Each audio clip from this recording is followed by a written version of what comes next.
Okay, Mrs. Cooper, we know where you are and we'll get an ambulance on the way.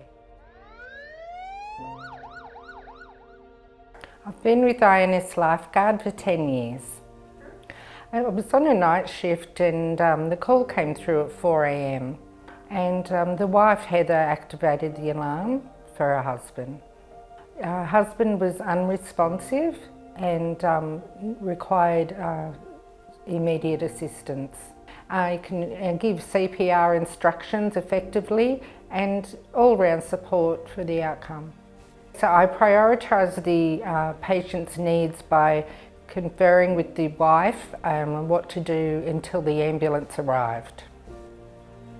What I enjoy most about working at INS LifeGuard is the camaraderie, the colleagues, the hours are great, management it's a very loving environment and it's very family based and very rewarding.